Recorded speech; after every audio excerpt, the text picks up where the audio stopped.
Support for the BowHunterPlanet podcast is presented by Dead Downwind, TINKS, Shadow Hunter Blinds, Burris Optics, DEADRINGER, The Grind, Reveal Cellular Camera, HHA and HHA USA, Black Eagle Arrows, Cobra Archery, CAMPCHEF. Caffeine support provided by Deer Camp Coffee.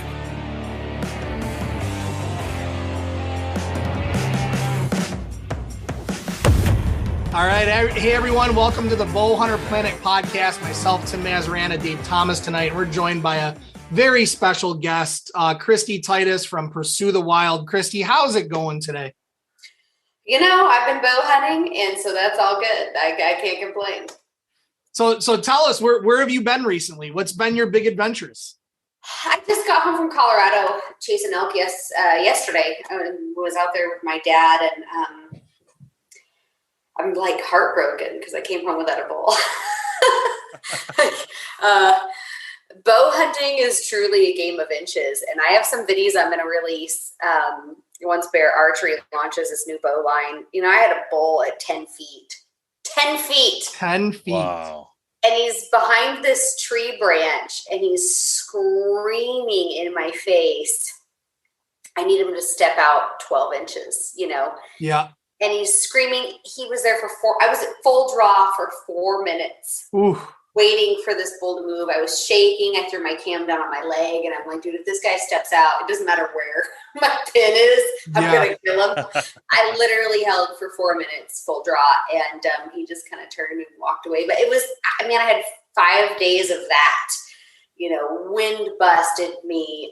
50-yard shoulder shot. You know, it's just like, it's the most epic and heartbreaking elk hunt I've ever been on in my life. I was going to say that sounds like, even though you didn't get one, what an amazing experience to have a bull like that calling 10 feet from you. That's got to be cool in and of itself. He literally puts his nose down in the dirt and like blows dirt. And I can like look at his eye. I could have shot him in the eyeball. You know what I mean? Like, yeah. This is crazy.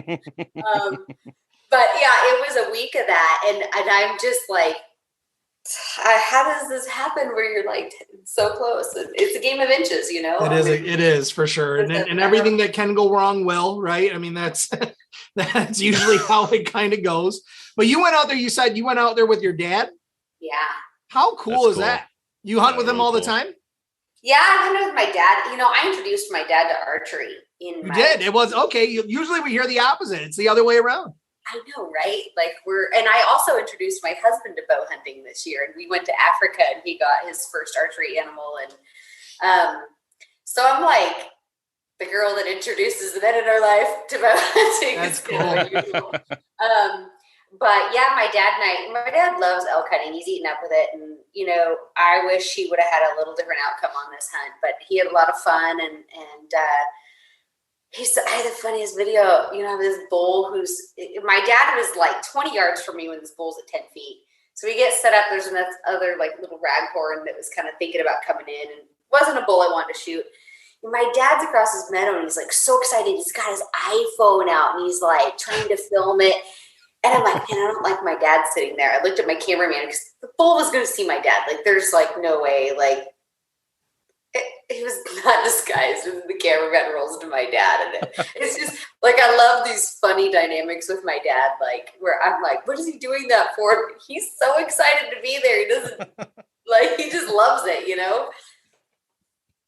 Just kind of observing nature, right? We do a lot of that in Michigan when we're, you know, because we're not spot and stock or anything like that. You know, we're sitting in a tree stand in the ground blind, waiting for them to show up. So there's some time to pass, and you kind of enjoy looking out at nature and seeing God's creation. But I tell you, man, there's nothing like seeing a bull elk come in. Those things are amazing. Yeah, it'll actually, like if I think about bull elk hunting, like, and calling elks, that's what I love to do. If it's time to go to bed, like, it will keep me awake. Like, my heart will start pounding, and I'll start sweating, and it's pretty pathetic, actually. Elk fever, right? Yeah. Oh, for sure. Like yeah. Love it. So, Kristy, how did you? So you taught your dad, you taught your husband. How did you get into archery? I hate to say this, I was dating a guy that was a bow hunter. And, I'd hunted with my dad my whole life. I grew up packing into the backcountry with mules, and I'd always been a hunter. And I dated a guy for a while that was super into bow hunting and calling elk. And I was like, dude, if this guy can do it, watch me. There you go. And so I just got kicked off with it, and I brought my dad into bow hunting. And literally the best memories of my life are with my dad, like these encounters that we've had with me calling for my dad on public land, or him calling for me, or my first branch bull with my dad, he was with me. And like those are like literally the coolest memories of our life. And my dad's a workaholic, and he's 67, he's a workaholic. And I'm like, look, Dad, you need to take some more time, carve out some life, and just slow down a little and go start bow hunting more with me. So I'm really working on that. And that was kind of part of what we were doing this last week. So it makes it super special. How fun is that? That's cool. No, so what state do you guys call home? Oregon. It's bow season right now, but I'm getting ready to go. I got home last night. I'm working in the office today, and I'm getting ready to go to Kansas for whitetail on Sunday. So I'm like, man, I gotta go to the dentist tomorrow. I should be bow hunting elk in Oregon, but I'm going to Kansas. But it's all good, So when you set up like a hunt for like Kansas, is this do you work with a specific outfitter you've always worked with, or how does that work? Yeah, I've hunted with the same outfitter for like 4 years, I think. And what's cool, like when I go with him to Missouri, I hunt the same farm every year. So I go in the spring, and I'll kind of figure out like, hey, this is where I saw the deer moving last year. And in the spring, we'll set stands and move things around, because I'm almost the only one that really bow hunts this particular farm. And so it's been a lot of fun. I'll see the same deer after year, and they kind of break your heart. Like, oh, that's that wide 10, or that's that 164. And, you'll get a glimpse of these deer, and sometimes just running across fields and whatnot. So it's been a lot of fun because I feel like it's this kind of a home place for me, because I put so much into being there. I go there twice a year to try to make sure that my fall is really productive, and I'm very invested in doing that. I don't want to show up somewhere and have someone just hang stands for me. I'm coming out there in this year I come out in February, but sometimes I come out in March.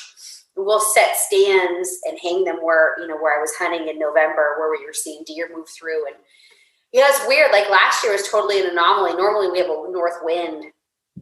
And so in the spring we'd hung stands for, primarily north wind. And then last year we had so much south wind. Like I felt like I got caught with my pants down. I'm like, yeah, no doubt. Like I've set all these stands for a north wind, and we're getting a lot of south wind. I'm like, what am I going to do?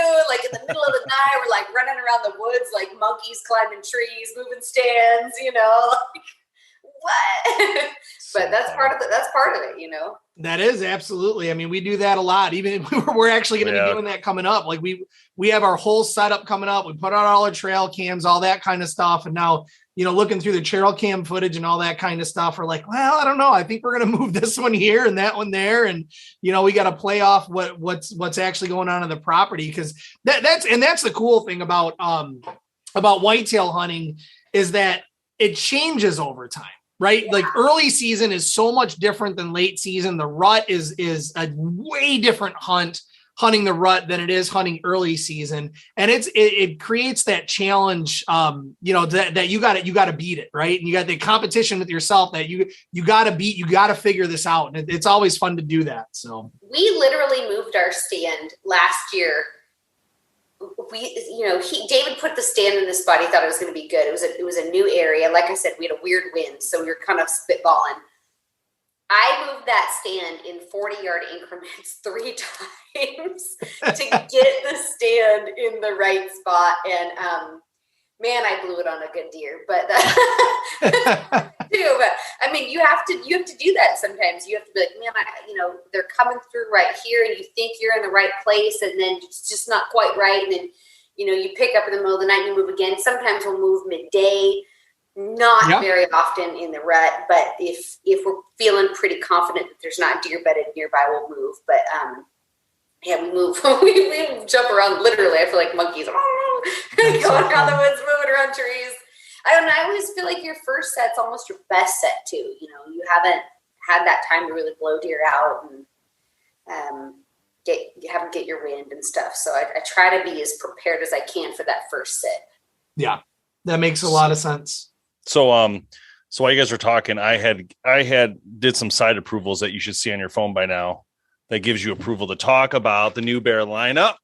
Oh, damn, we got it. So I had to do some side text real quick with our friend at Bear Archery's marketing team to say, hey, are we allowed to talk about this? Because we're both under the same NDA. And and on top of it, when this video launches, will actually be after the launch. So this is a perfect time. So this being said, I personally have not shot the bow yet. It's at our studio waiting to be our bow review. But I guess, can you tell us from your perspective so far what, you've been hunting with it sounds like. So give us a little bit about this refine in your mind. So this bow is a little bit longer draw length than I'm accustomed to shooting. The minimum draw on it's 26 and a half, but I'm shooting it well. It's 33 inches axle to axle, so it's a little bit longer, a lot more forgiving in my hand. But what they've done is enhanced. Bear Archery is really good at having a bow that's audibly super quiet. So like when you shoot it side by side next to other bows, the sound is quiet, which is good for hunting jumpy critters.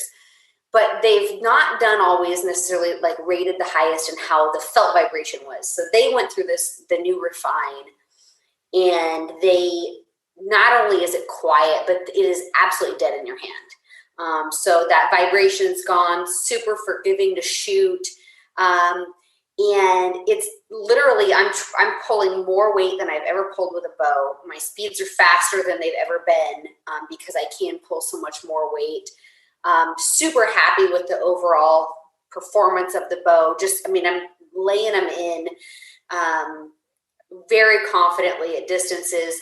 My biggest thing is it's not that I can't shoot accurately, at 70 yards, it's how much time can an animal move during that time of flight at 70 yards. So for me, I really limit the shots I take. But the bow is capable of shooting and is so smooth to shoot. And I'm super thrilled with it. Like, it's pretty. So what I noticed on the bow, so I took it out of the box. I got to play with it a little bit. Then I pulled the sheet on the catalog just to go over the specs and all the information. Yeah. And one of the things that came to mind when I first saw this was the Grizz grip. And then when I grabbed the bow, I was like, oh, this is a different feel. And then I called the marketing guy at Bear while I was holding it. And I said, is this the Grizz grip? Because this feels different than, he's like, yeah, that's not, so there's a slim grip, which is what we had in the Redemption. Mm-hmm. And now this new Grizz grip, which is what's on this bow, which I'm really excited to show everybody on our Test Live show. But it is a really cool feel to it. And then they also got the Versa grip. So they had definitely a variety of grips now, which I love. And I brought that up to them because I said to them, is there any way to get the Perception grip onto the newer bow models? Like, I said this like last year, I'm like, I love the Perception, and it wasn't their best selling bow, but the bow was expensive. It was a little bit different, but I love the grip. Like, I thought, man, this grip is sweet, and it had this wood inlay. And so this, I guess, was kind of a part of how they got to that, is what I was told, at least. But yeah, it's pretty cool looking. It's sweet. Like, they did this like tan color and then this old school, like Fred Bear style, like, sick. Like original camo on the limbs. That's awesome. It just looks sick. That's the Refine, right? The one you're shooting? Yeah. Mm-hmm. So they also launched the Whitetail Legend Pro, which I think I have over there as well. And I'll try to 7 of them that they're launching. There's a ton. Alaskan, which is a little bit bigger. 32 axle. 33 was the. Here's my copious note taking. You guys want to see what a student? Hey, you're like, you could just print off this thing. This had all the. You print. I am like on the downgraded version over here. I have to do my own catalog. I don't know. I don't know what's going on with that, but he did say 7, but I see 6 on here. I don't know. I'm missing 1 here. I've got 7. So there's the Species EV. Oh, that's it. Yeah, you're right. That's the price point bow. That one's going to replace the current Species. $420 roughly. It's a solo cam, but they've added more vibration dampening to that bow. That's what I love about Bear is their ability to put out a bow at a price point that is very shootable. They have every price point now. It's ridiculous what they're able to put out there with the tech. So yeah, and that species is like 320 is your IBO on that. It's 3.8 pounds, 6 3/4 brace height, 30 inches axle to axle. It's got 80% let off, 23.5 to 30.5 draw length. And it's the same riser that's on the legit that's on that one. Let's see, the next bow, the Resurgent is going to, or Resurgence LD, which is just a long draw, and that's going to replace the Species long draw. And then they're also going to have the regular Resurgence, which is a new bow edition. It's got a new riser. It's got a new cam that's going to be similar to a hybrid cam. It's going to have an 80% let off. You're going to get those hybrid speeds. So it's like 335 feet a second, 3.9 pounds, 6 1/4 brace, 32 inches axle to axle. And that one's rolling from 25.5 to 31 inch. That's the Alaskan? That's the Resurgence. Oh, Resurgence. Okay. It's $599 is your map on that. And then they have a new flagship bow, the Escalade, which is going to be replacing the Divergent EKO. And that one's going to roll in at just shy of $750. They added the vibration reduction system. They have a new riser on there, a new string stop. They've got a grip, so they've got a mid-size and an angled grip.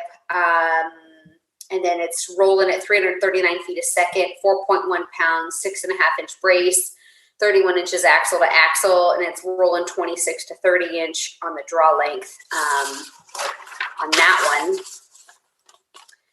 Do you want me to roll through all of these? No, that's good.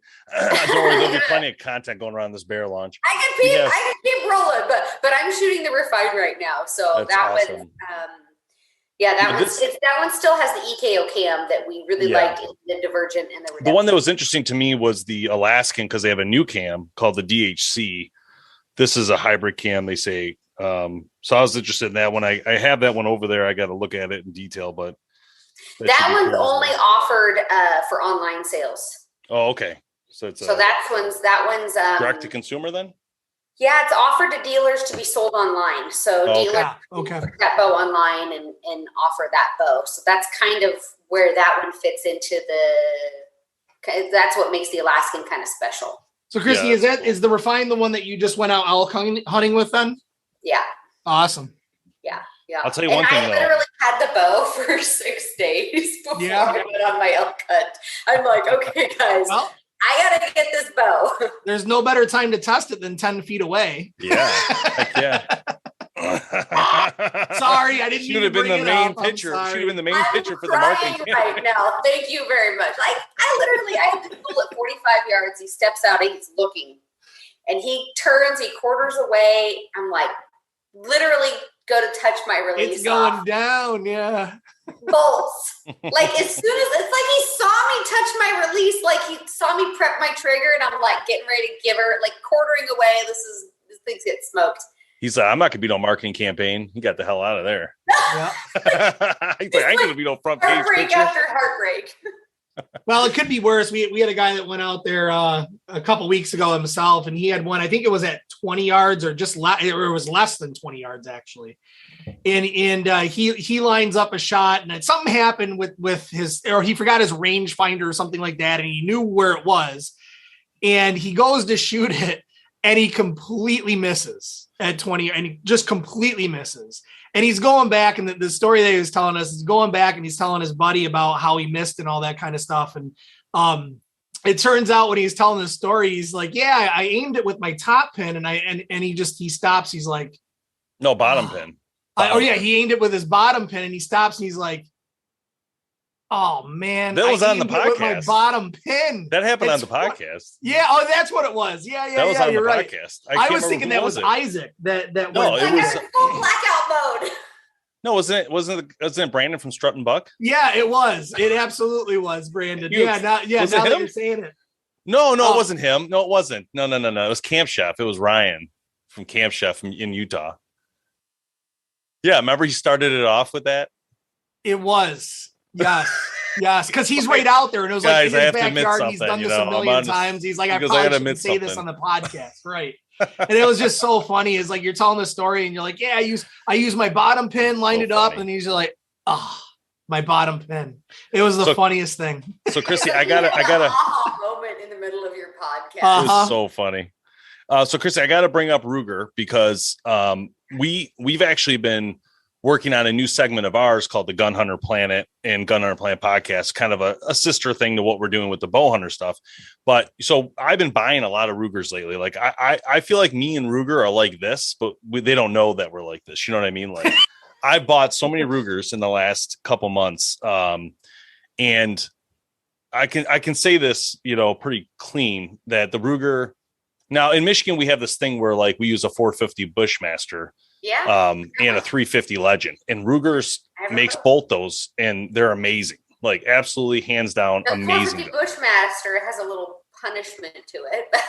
Yes. That thing beautiful. The 350 Legend's like shooting a 22. I was like, it's a beautiful gun. Actually, that's what I used for bear hunting last couple weeks ago, but I didn't get one. But I just have to say, then I was so intrigued. I started buying their pistols. I was like, man, I want to get this LCP Max. This thing's badass. And sure enough, I love it. I bought the LCP2. You had that one before I do. I don't even have the LCP Max yet. I just bought it. That's why. The store. I was like, just give me one of them. But I had the LCP2. Which one? The Max 9? The Max 9, but not the LCP Max. That's a nice gun. It's bigger though. That little LCP Max is so tiny. I mean, I love it. I'm like, this is the best carry gun you can imagine. It's so tiny, But man, I love Ruger. When I started, I shot long range. I love shooting long range. And when Ruger approached me to work with them, I was doing some other stuff, and we kind of ended up finally coming around to work together. And when I got my first Ruger rifle, I could not believe, number one, two things, I guess: the price, but the performance from the firearm. Like that Ruger American rifle. It retails under $500, and that's the same basic like components of the action that they make the Ruger precision rifle off of. That gun for me with hunting ammo is sub half minute. Like that little Ruger American rifle for $4.99 can like shoot darts. It's flat and accurate and amazing. And I actually took a $499 rifle on a doll sheep hunt. Wow. Flat shoots. Like for me, it's really hard. Like I look at other firearms manufacturers and I'm like, sure, there's other people that make good guns, but Ruger makes everything. They make protection pistols. They make, the PC carbine, which is great for shooting sports. They've got the Ruger precision rimfire, which is awesome for a little training rifle. They've got the RPR, which is great for long range shooting. They've got that in magnum calibers, and they've got hunting rifles. They've got, literally like everything. The only thing that Ruger doesn't have is a muzzle loader and a shotgun, and I'm cool without having either one of those. Like I've got an old Ruger Red Label shotgun. I take turkey hunting, but what I love about Ruger is they make guns for everyone. So it's not like they have a woman's gun. And I hate the word huntress, right? Because it's like calling a doctor a doctoress. Like, it's like you're a doctor, I'm a hunter, where there's no S on this. And Ruger is really awesome because I don't feel like they have that kind of shrink it and pink it mentality. Like there's small dudes out there too that have short lengths of poles. And so Ruger is just really responsive in a lot of their firearms. There's spacing systems that you can put in the buttstock of the rifle, and you can put them in and take them out depending on who's using the firearm. And I think that's really smart for them. They don't have to market like, hey, this is a woman's gun. Like, hey, this is a gun and we're going to build it for people. And I love that. Like, that's awesome to me. Have you had a chance to shoot or hunt with this Super Red Hawk? No, I got one last year, and I have been meaning to do a hunt. I'm looking at doing some stuff in Texas next year, so that might be the jam for that.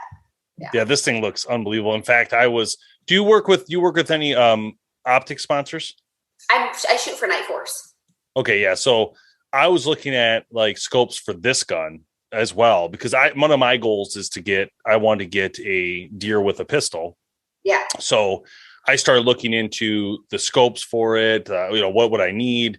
This Super Red Hawk. I couldn't find this gun anywhere. Like, I've been looking for this gun for months. They're sold out. Every time they get one, they sell it, So I found it in 10 millimeter, but I really wanted the 44 if I was going to do it. Cause it's like around $1,200, this gun. So if I was going to buy it, I'd want to get the 44. Cause then, I mean, what do you think for distance for something like that you could go? If you have an optic, you can go a little, I think you can shoot like out to 100 yards with an optic, but inwards without an optic, I would max out at like 50. Yeah, but that makes sense. I'm an expert, right? Like, yep. That's not like, there's people that have done more than that than me. So tell us, speaking of that, is if you're, looking at like typical archery ranges, you can go no optic, but if you want to stretch the capability of that cartridge, you definitely need an optic. Yeah. I know, I agree 100%. I was thinking the same thing, like get that gun with a 6 scope on it. That's a pistol scope. And then, take those shots. But speaking of Ruger, I guess, tell us a little bit about Wild and Uncut, your new podcast you're working on that's sponsored by Ruger. So, this is a good transition into it since we're talking about Ruger, I guess. Well, so I don't know if you guys have watched my show or not, but it's pretty cinematic and really super produced. And I love it. It's beautiful. I'm trying this year to kind of go a little bit more like in the moment, like hunting feel. So this last episode we just shot has more of like that feel. But I wanted to do something with my series that was more personalized. Like, I feel like if you watch my series, you really don't get to know my personality at all, which I'm pretty crazy. And that doesn't get conveyed at all. Like, we didn't say that, by the way. Yeah, we said you were crazy. We didn't say that. We said you're so crazy. I'm fine with it. I totally know. It's good. But I am like a super energetic person, and I'm like, and that you don't see any of that on my show. Like, it's so choreographed. Not choreographed, but I do voiceover. It's episodic. Yeah.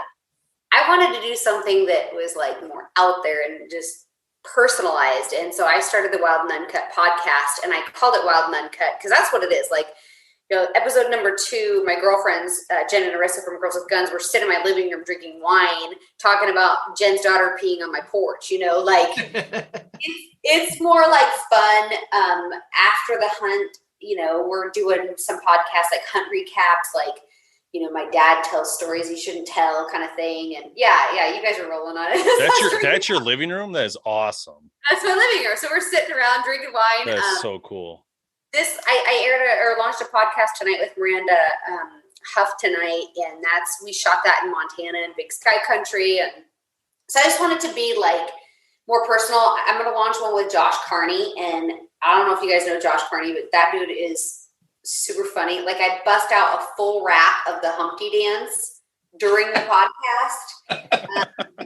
He can't make this stuff up. Like, it's been fun. So I just like the authenticity of the podcast, and it just gives my, people a different perspective of who I am and what I do. And then it gives me an opportunity to interview some really cool people. I have Terry Vaughn from Dirt Training. He was on Top Shot, and then he does dangerous individual recognition training. I did a podcast with him, and Jimmy Herman, the musician, I did one with him.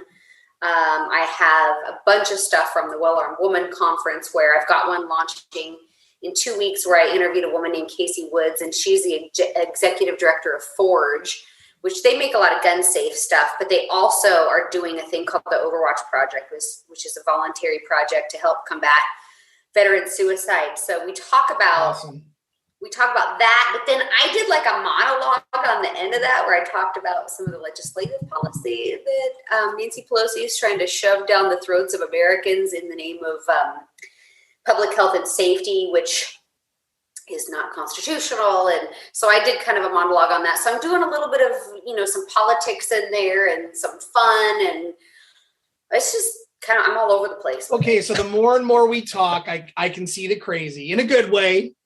But yes, no, that sounds actually, and that's the funnest thing. Like that's what Dave and I love to do is just kind of sit around and, with these podcasts, we're not sitting here with a piece of paper going, did I ask that? Did I ask that? Did I ask that? Right.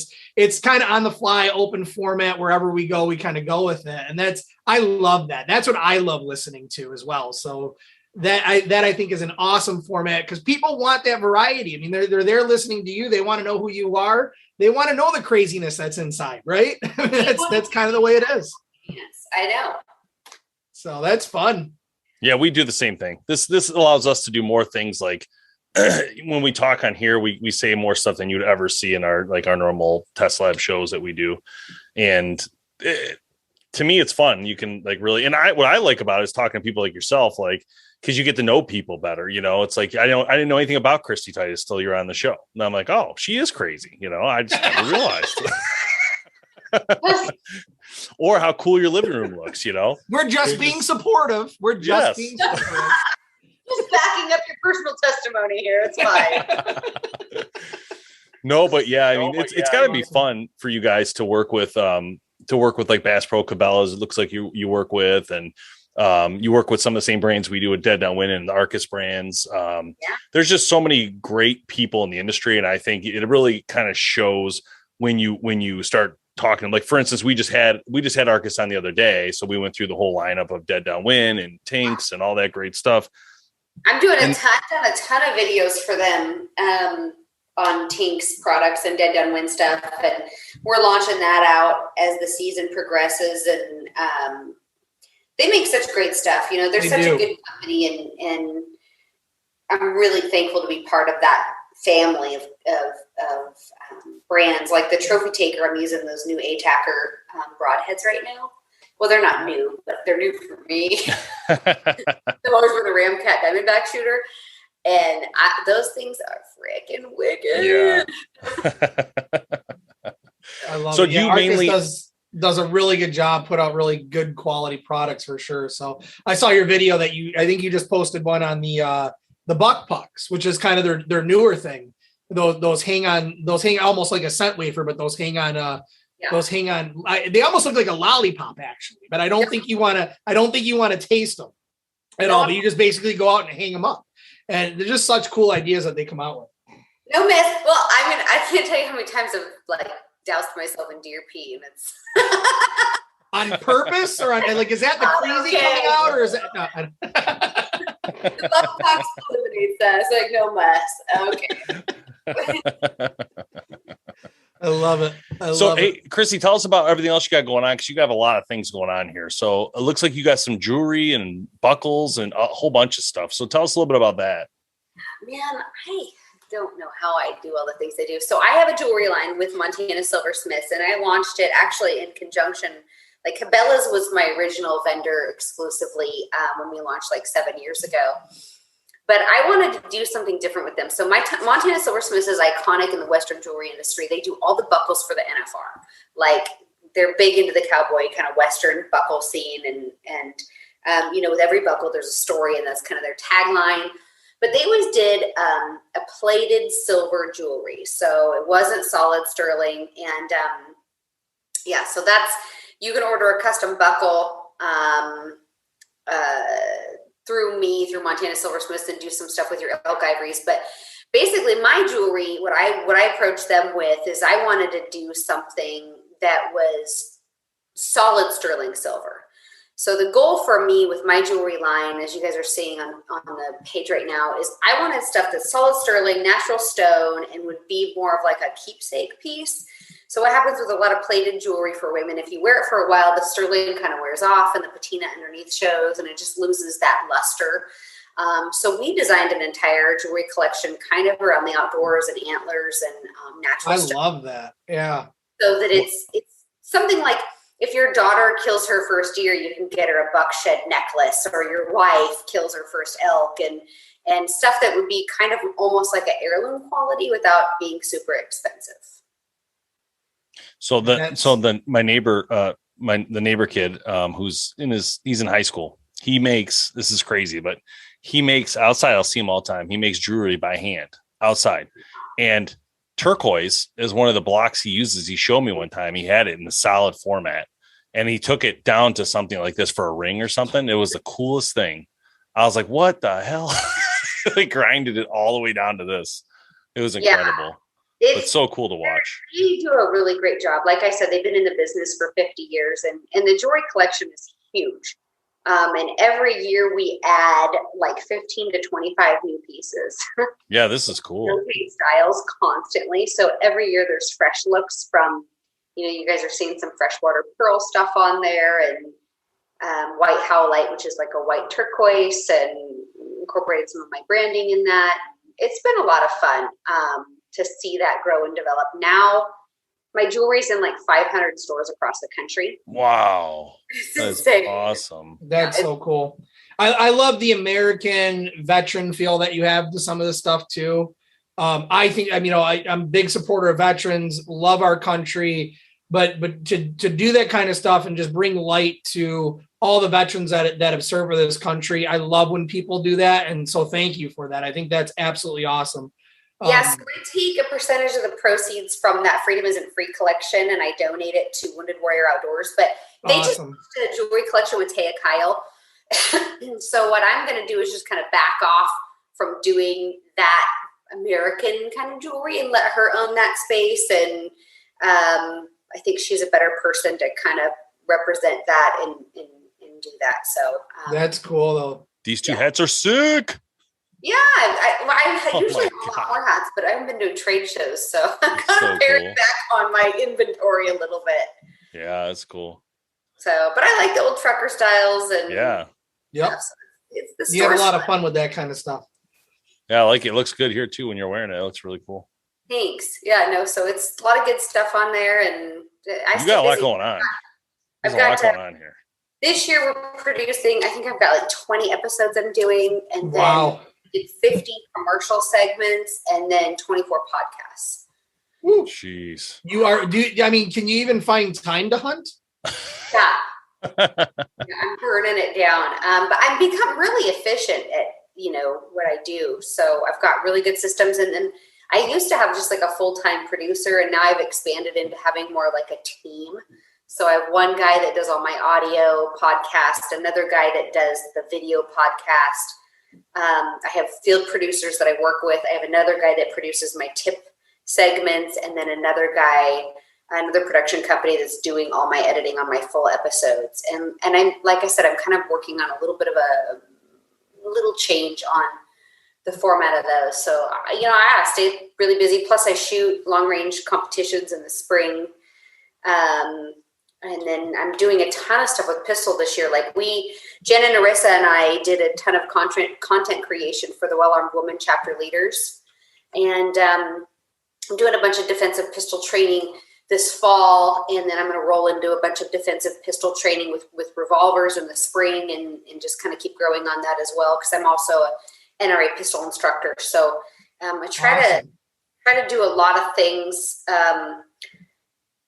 I think there's a saying like master of none. And yeah, I know what you're saying.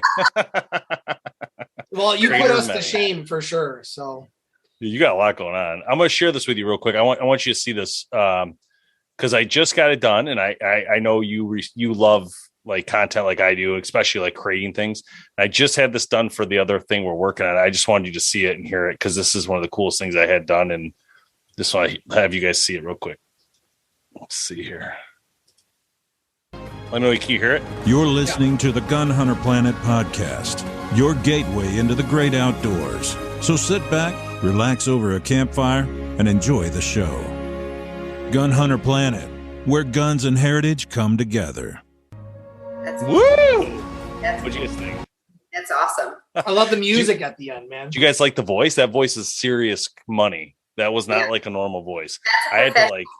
That's a professional voice. That guy does John Deere, Ford, all these major brands. Was going to say he sounded so familiar, but I've heard him on the Ford commercials. Yes. No doubt. Okay. He's no joke. Like I had to pay for commercial rights just to do that. And like, there was a ton, but my point is when you said like, you have a guy who does all this and does this audio, I started thinking about it. So I started hiring out like tons of stuff, just like, hey, you know what? I need an intro. I got to hire this out. I'm not going to do it myself anymore. It just takes a long time to do all that stuff, you know? I have a guy who does my website and he's fantastic. And I call him, I'm like, hey, John, like, can you help me with this, this, and this? And he like just does it.